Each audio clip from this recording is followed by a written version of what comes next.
You know how people joke that you're the invisible sibling? Yeah, that joke stops being funny when you actually become one. I was 20, still living at home while working and saving for community college. Not ideal, sure, but it was supposed to be temporary. At least that's what I thought. My name's Rachel. I'm the oldest of three. But somehow, I've always been treated like an afterthought in my own house. It wasn't always like that. When I was little, my room was my world. Posters on the walls, sketches I drew taped to the closet door, books everywhere. It was tiny, but it was mine. Then my sister, Kayla, turned 18. She'd always been the golden child. Pretty, bubbly, popular. She could do no wrong in my parents' eyes, even when she was failing math or skipping curfew. I was the responsible one. The low-maintenance daughter, the one they didn't have to worry about. Which, over time, translated into the one they didn't think about at all. It started small. Kayla started bringing her boyfriend, Ethan, over more and more. At first, it was just dinner visits. Then, whole weekends. He'd lounge around like he owned the place. Feet on the coffee table, shirtless in the kitchen, calling my mom Ma. Red flags? Try billboards. I asked once, does he even have a place of his own? Kayla just shrugged. He's in between apartments right now. It's temporary. Famous last words. Then came the day everything changed. I came home from my shift at the bookstore, tired, sweaty, and just wanting to crash. But when I opened the door to my room, I froze. There were boxes. His boxes. Clothes piled on the floor. A backpack on my desk, and his stupid cologne, the kind that smells like someone tried too hard, hanging in the air. I stood there, heart pounding, thinking, no, this isn't real. But then I saw it. My sketchbook pushed under the bed. Like it didn't matter. Like I didn't matter. I marched straight to the kitchen, where my mom and Kayla were laughing over some recipe video. What is Ethan's stuff doing in my room? Kayla blinked at me, all fake innocence. Oh, yeah, we were gonna tell you. He's just staying for a while. Don't freak out. In my room, while I'm still living here. My mom sighed. Rachel, it's not forever. Be flexible. Okay? You've been here for a while. Kayla needs the space. I stared at her, stunned. She needs my room?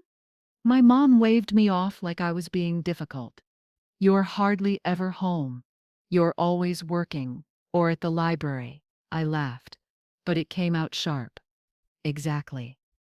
Because I'm trying to save and get out. And now, I don't even have a space to sleep. My dad, of course, chimed in from the living room. She can sleep in the den, which had no door, no windows, and shared a wall with the noisy kitchen. I was a guest in my own house. That night, I cried on the fold-out couch, listening to Ethan snore through the wall. I don't think I've ever felt more unwanted, not even angry, just irate. But somewhere between the tears and the silence, I realized something. They'd taken everything that made me feel like this house was home, and I was done begging to be seen. The den didn't even have a real door. It had one of those accordion-style plastic dividers that barely muffled sound. I tried to close it the first night, and it jammed halfway, just stuck there. Like me. That first morning, I woke up to Ethan blasting music from my old bedroom. Kayla's giggles followed soon after. And I realized something. They didn't just want the room. They wanted me out. I brought it up to my mom again, said I couldn't sleep, that I needed some kind of barrier at least. Her response? Well, Rachel, you're the one always saying you're grown and independent. Act like it.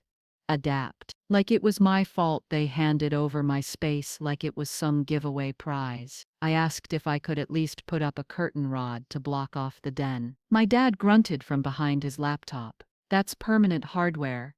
We don't want to damage anything. Damage? It's a curtain rod. He didn't even look at me. This isn't forever. Just suck it up. Suck it up. The new family motto. I started coming home less, stayed late at the bookstore, sat in coffee shops past closing. Sometimes I'd walk to the park just to feel like I had space to breathe. I felt more at home surrounded by strangers than I did with my own family. And every time I walked past my room, Kayla's room now, I saw the door closed, locked. They never locked it when I lived there. But now, it was off limits, even to me. One night, I found Ethan sitting at the kitchen table, eating the last of my favorite cereal. I looked at him and said, "That's mine." He just smirked and said, "Kayla said it was fair game." Fair game. Like my entire life was up for grabs now. I went to the pantry. Half my snacks were gone. Things I bought with my own paycheck. When I confronted Kayla, she rolled her eyes. "God, Rachel, it's not that deep. You can't share a little." I stared at her. She used to borrow my clothes without asking, steal my eyeliner, lie to get out of chores. Now she was stealing my space. And my parents. They let her. A week later, I walked into the den to find my sketchbooks missing. Gone. I panicked, turned the cushions upside down, dug through every drawer, every shelf. Nothing. Finally, I knocked on Kayla's door. No answer. So I opened it, and there they were. My sketchbooks, stacked on the floor next to Ethan's sneakers. Some were open, some had corners folded. One had a doodle. Ethan added to the margins, something crude and stupid. I felt sick. I grabbed them and turned to go. Kayla stood in the doorway, arms crossed. "You went through my room?" "No," I said calmly. "I went through my stuff. That you took." She scoffed. "Whatever. It's not like you ever sell any of it. Chill." I walked past her. Didn't say a word. Didn't scream. Didn't cry. But inside, something snapped. I called in sick the next morning, packed a small bag, and I left. Not permanently. Not yet. But I went to stay with my friend Danny for the weekend. Danny lived in a studio apartment above her aunt's garage. It was tiny, but it was hers. She made me tea, handed me a blanket, and said, "You can stay as long as you want. No questions asked." I could have cried right there, because no one in my own house had said that to me. That night, I lay on her pull-out futon staring at the ceiling, and I realized, maybe I couldn't make them give me my space back, but I could make a space of my own. One where I set the rules. One where no one took from me without asking. One where my voice mattered. That weekend, I made a list. Things I'd need. What I could afford. How fast I could move. I didn't have a lot saved, but I had enough to start looking for room rentals. I knew it wouldn't be fancy, maybe just a basement or someone's guest room, but it would be mine. No Ethan, no Kayla, no locked doors that used to be open to me, just space. I went back home Sunday night to grab more of my things. When I walked in, no one noticed. They were watching a movie in the living room, cuddled under a blanket on the couch. I walked past them, silent. They didn't even pause the TV. Inside the den, I folded my clothes quietly, zipped up my art supplies, took only what I needed. Then I walked to the kitchen and wrote a note. Not running away, just choosing peace. Don't call, unless it's to apologize. Rachel, I left it on the fridge, next to Ethan's favorite hot sauce. Then I walked out and didn't look back. Danny's guest futon had a weird spring in the middle. It poked me in the lower back if I turned the wrong way. The space smelled like lavender and lemon cleaning spray. And her aunt's cat kept trying to sleep on my feet, and yet, I hadn't slept so well in weeks. There were no doors slamming, no fake laughing Kayla, no Ethan eating chips at midnight and burping like it was a contest. It was quiet, not silent, just peaceful. I didn't feel like I had to tiptoe around my own existence, and that feeling, it changed everything. Danny offered me coffee the next morning. I told her thank you for the coffee and for letting me stay. She shrugged like it was nothing.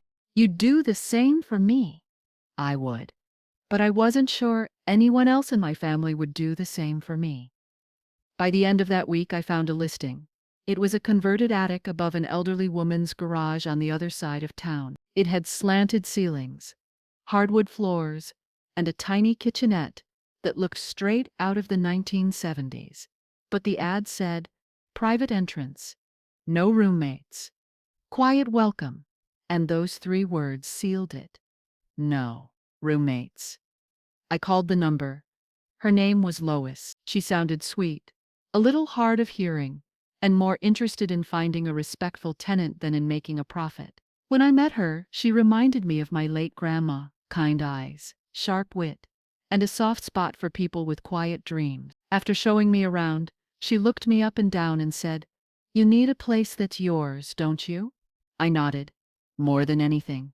She handed me the key, just like that. I moved in 2 days later. With Danny's help, I lugged up boxes, bags, and exactly 1 second-hand mattress we scored online for 50. It wasn't much, but it was mine. And for the first time in a long time, I felt like I belonged somewhere. I didn't tell my parents I'd found a place, didn't announce it, didn't post about it, didn't text to say I'm okay. They hadn't called since I left, not even once. Kayla posted selfies in my old room. Ethan popped up in the background of her stories. I wasn't tagged, I wasn't missed, but I wasn't sad about it anymore. I was free. With no one breathing down my neck, my art started to flourish again. I set up a small table by the attic window where the light hit perfectly in the morning, hung up a corkboard, tacked on sketches, color swatches, quotes that reminded me of who I was before I became the house's afterthought. And one day, I started sharing my art online again. Small things, like digital portraits and time-lapse videos of watercolor. I didn't expect much, but people started following, commenting, sharing. Some asked if I took commissions. I said yes. I had nothing to lose, and apparently something to gain. In 3 months,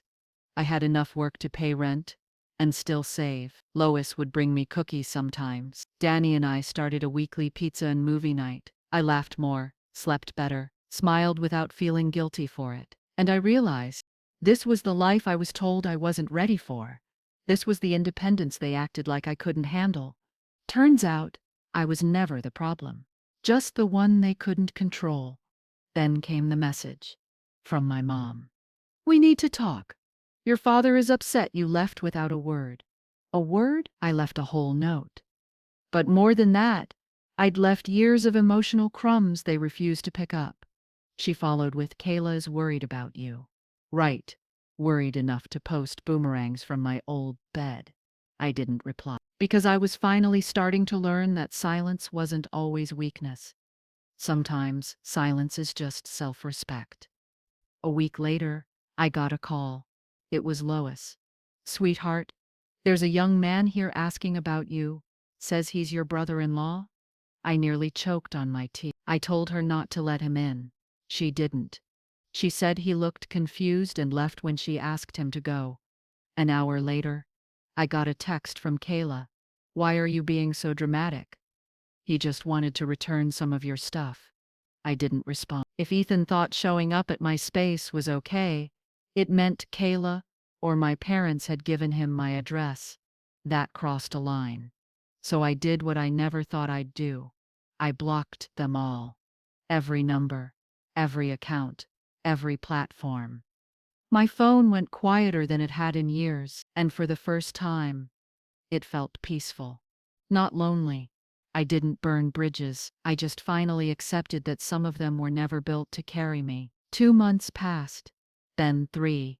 Then one day, I woke up to a direct message from an art influencer. She wanted to feature my sketches on her page, said my work had soul. I said yes. Within a week, I had more followers than I knew what to do with, and within 2, I got an offer to collaborate on a journal line. Me, the girl they shoved into the den, the girl who had no space, no room, no voice. Now I had all 3, and a door with a lock. I didn't expect to build a business from my attic. At first it was just small commissions, $20 portraits, a few sticker designs. Then the influencer repost happened. Then came the collab. A soft-spoken company called Rooted Pages wanted to license my designs for their custom journals and planners. The email subject line said, "We love your story and your art." My story? Not Kayla's. Not Ethan's. Not my parents' twisted version of me as a moody burden. Lois cried when I told her. Tears in her eyes, she said, "Told you this place had magic in the walls." I laughed, but a part of me believed her. Because sometimes magic isn't sparkle or glitter. Sometimes magic is quiet, like sunlight through attic windows, like doors that lock, like being seen for what you create, not what you can clean up. With the advance from rooted pages, I bought a proper desk, upgraded my laptop, finally bought myself a bed that didn't squeak when I turned over. My space started to look like me. No floral curtains, no shared shelves, no borrowed space. And every time I opened my email, another inquiry waited. My art was speaking for itself. I didn't have to yell. I didn't have to explain. I just had to exist on my own terms. Then, one day, Kayla showed up at Lois's house. Again, I was in the middle of sketching when Lois buzzed me. "Rachel, dear. She says she's your sister. Should I send her away?" I paused, heart pounding. Then I said, "No, I'll come down." Lois nodded kindly, but I could see the concern in her eyes. She knew. She'd seen the way I'd flinched at the sound of that name before. Kayla stood at the base of the stairs, dressed like she was headed to brunch, sunglasses on her head, phone in her hand. She didn't smile, just said, "You're really ignoring all of us now?" I folded my arms. "I'm not ignoring, I'm protecting." She rolled her eyes. "Oh my God, you're being so dramatic. It was just a room." "Just a room." I blinked. "No, Kayla. It wasn't just a room. It was my space. My boundary. And you invited someone else to live in it while I was still there. You weren't using it." That sentence. That sentence. I laughed sharply. "Do you hear yourself?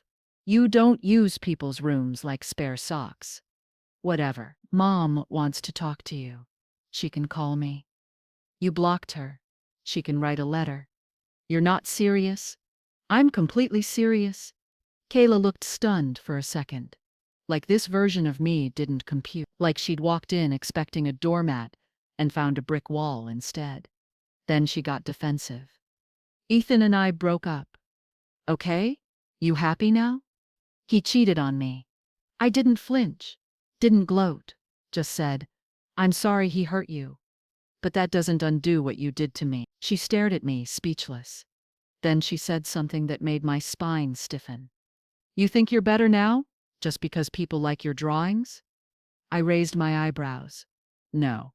I think I'm finally okay because I stopped letting people like you decide my worth." Kayla turned red, and then she left. Just like that. Later that night, I got an email from my mother.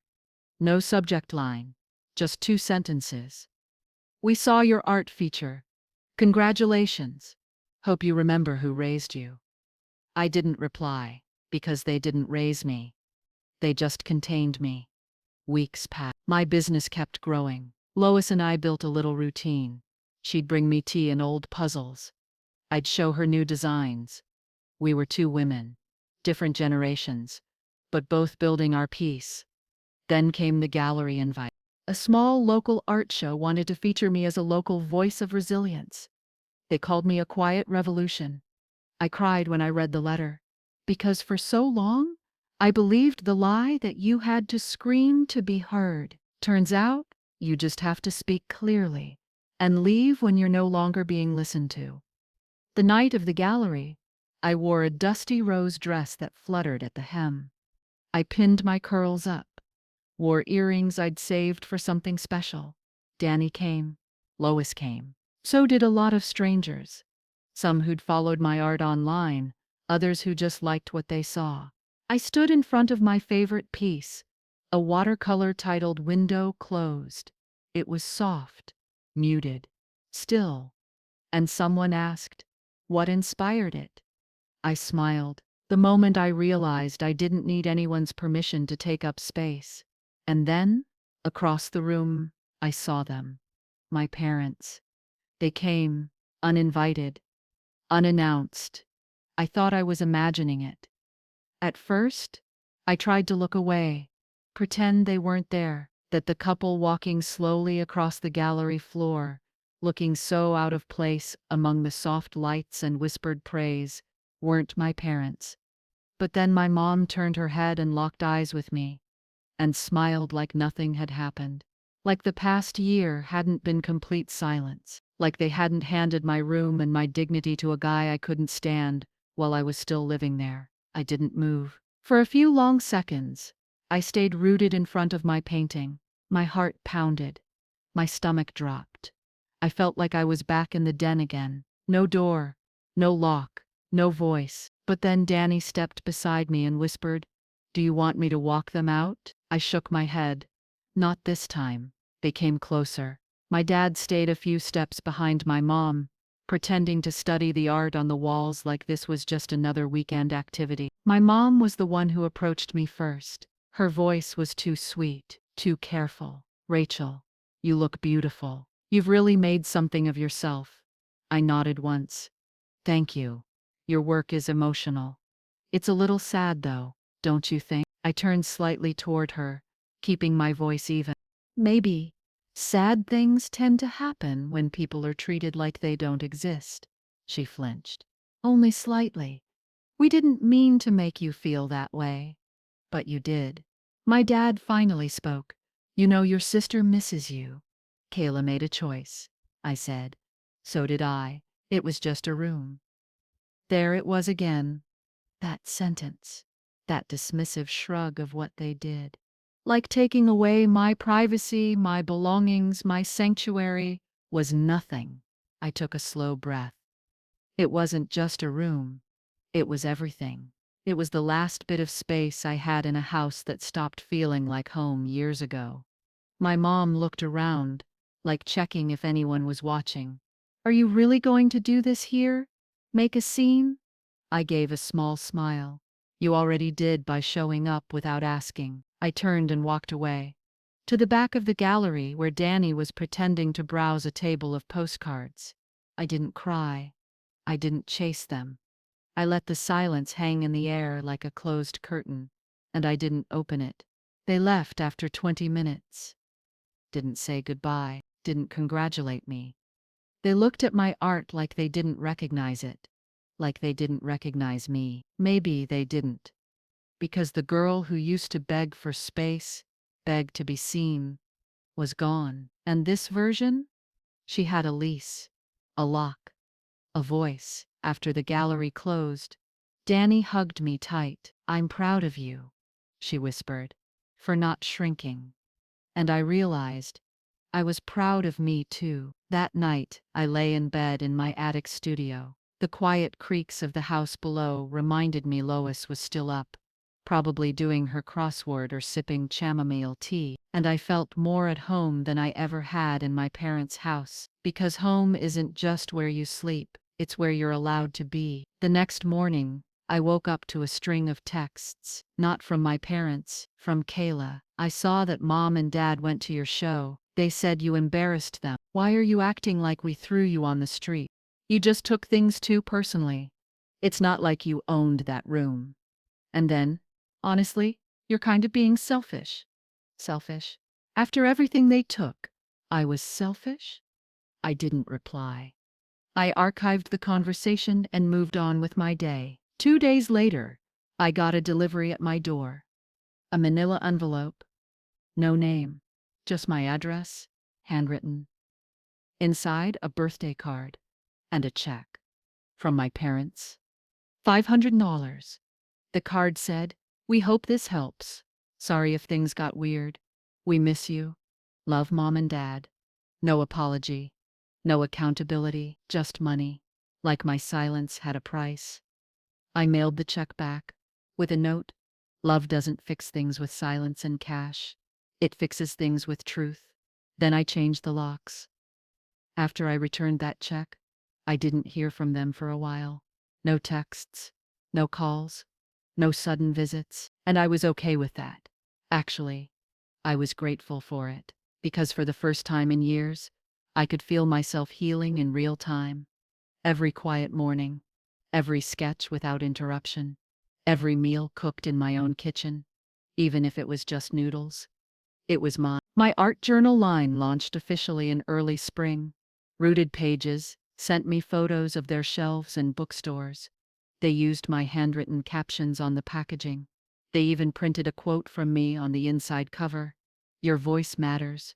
Even if the room is loud, say it anyway. When I held that journal in my hands, I cried. I thought about all the times I was told to be quiet, to calm down, to get over it. And I hadn't just survived it, I'd used it. Lois hosted a small celebration for me. It was just me, her, Danny, and a few neighbors who had become familiar faces. There was carrot cake, sparkling cider, and one of Lois's ancient playlists that had a surprising amount of 90s R&B on it. We danced around the living room like kids, and I thought, this is the family I chose, not the one that handed away my space, not the ones who called me selfish when I finally asked for respect, but the ones who showed up with kindness, not condition. A week after the launch, Kayla emailed me. Not a text, not a DM, an actual email. Subject line, please read, she wrote. I've been thinking a lot about what happened, about how I treated you.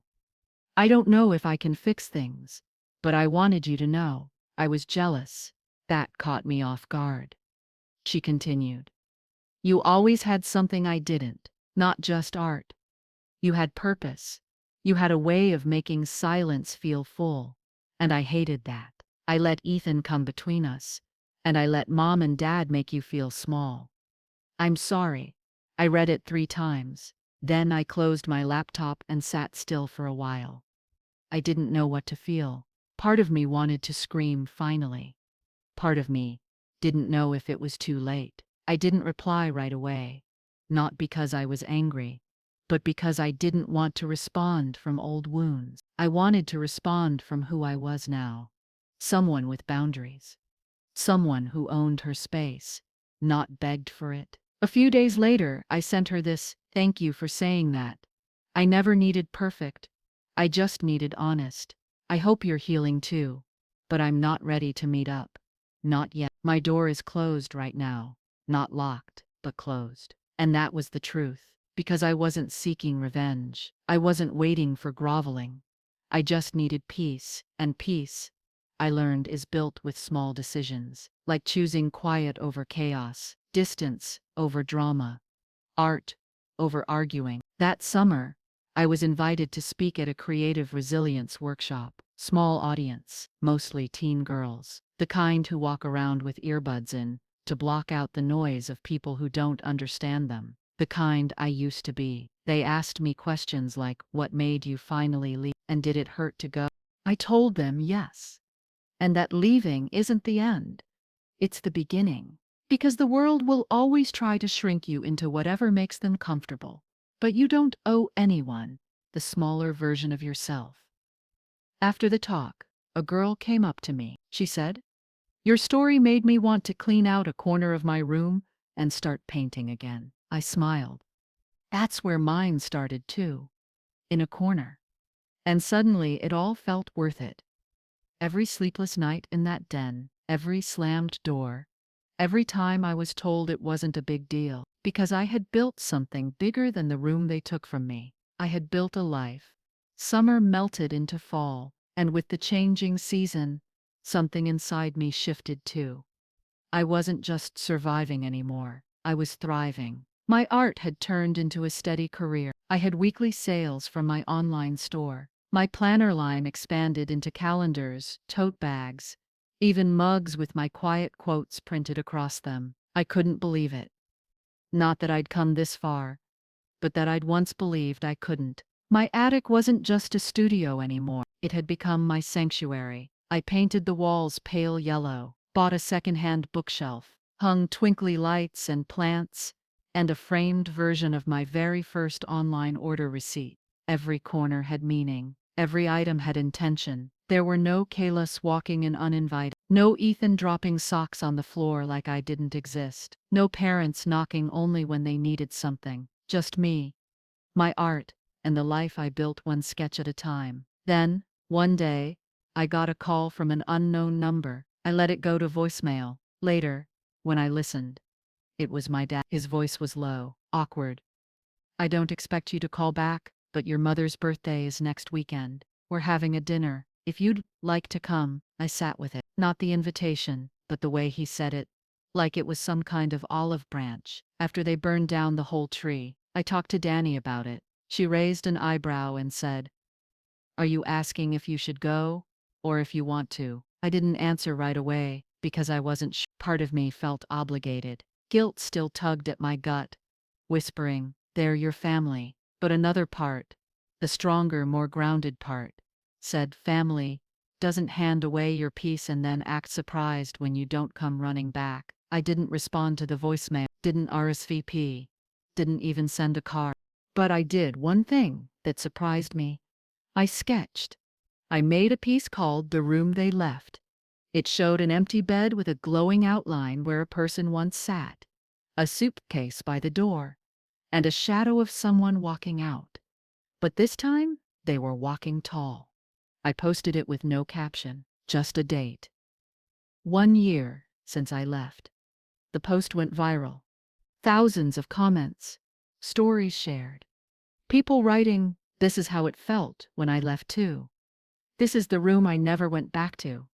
Thank you for saying what I never could." I realized something important that night. My story wasn't just mine anymore.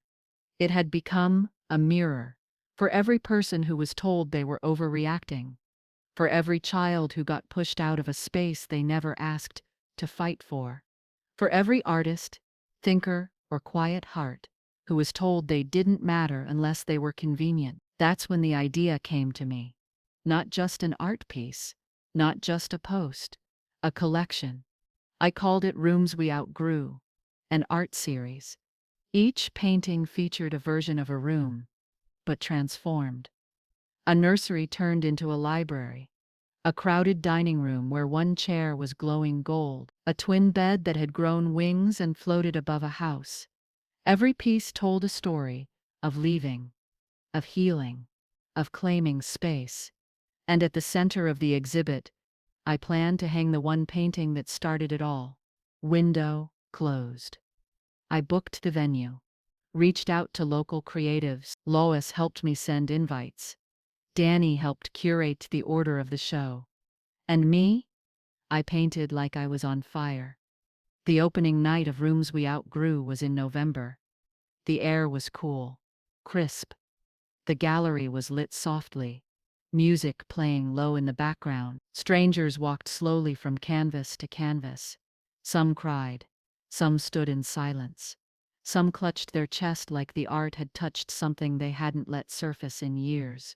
And I stood in the corner, overwhelmed, but not small, never small again. About halfway through the night I saw them, my mom and my dad, standing near the doorway, not moving, not trying to make a scene, just there, watching. I thought about walking away, but I didn't. I walked toward them, slow, steady, calm. My mom opened her mouth, then closed it. She looked around, eyes glistening. "This is beautiful," she whispered. "Painful, but beautiful." I nodded. That's what healing looks like sometimes. My dad looked like he wanted to say something, but I didn't give him the chance. "Thank you for coming, but I need to return to my guests." And I turned around, because I didn't need closure from them. I was the closure. After the gallery show, something shifted in me. It wasn't loud. It wasn't dramatic. It was quiet, like finally closing a door that had been cracked open for too long. I didn't rush to text Kayla. I didn't call my parents. I didn't feel the need to explain myself anymore. For the first time, I didn't want to be understood by them. I just wanted to be free. And I was. Lois and I spent Thanksgiving watching old musicals and eating too much sweet potato pie. Danny dropped by the next day with leftover rolls and a framed version of my quote from the Planner series, "Your space is not selfish. It's sacred." I hung it near my desk, where the sun hit just right in the mornings. A few weeks later, I got an email that stunned me. It was from a small university in Oregon, They'd seen my Rooms We Outgrew exhibit online and wanted to feature it in their Student Mental Health Awareness Week. They even offered to fly me out and host a panel discussion. The girl who once drew in the corners of notebooks and cried in a den with no door. The girl they said was too sensitive and too dramatic. The one they pushed out to make room for a man who barely remembered to flush. I said yes, not because I needed the praise, but because I wanted someone else. Maybe some girl still fighting for her corner to hear what I wish I'd heard. You're allowed to leave a house that doesn't see you. You don't owe your silence in exchange for love.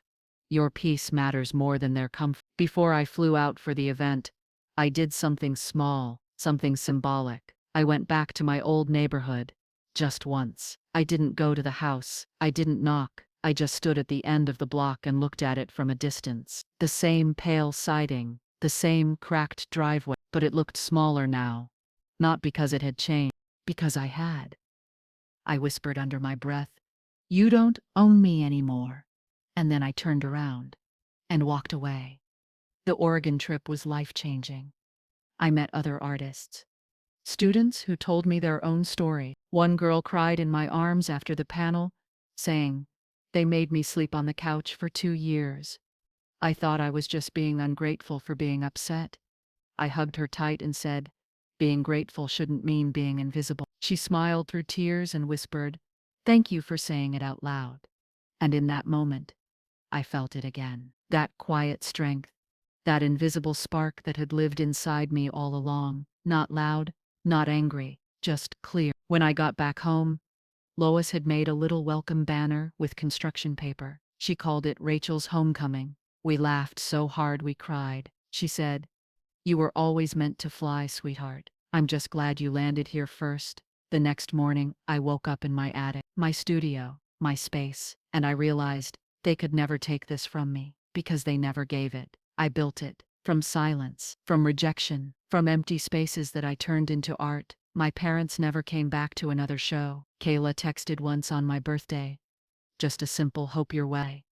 I didn't respond. Not because I was bitter, because sometimes healing means not reopening the wound to prove it's closed. And that room, the one they gave away, it's still there. But I'm not. They can fill it with couches or boxes or regrets, but they'll never step foot into my space again. Not the one I built, not the one filled with light and canvases and my own name on the mailbox. Not the one that says, in every corner, "I was always enough. You were just too loud to hear."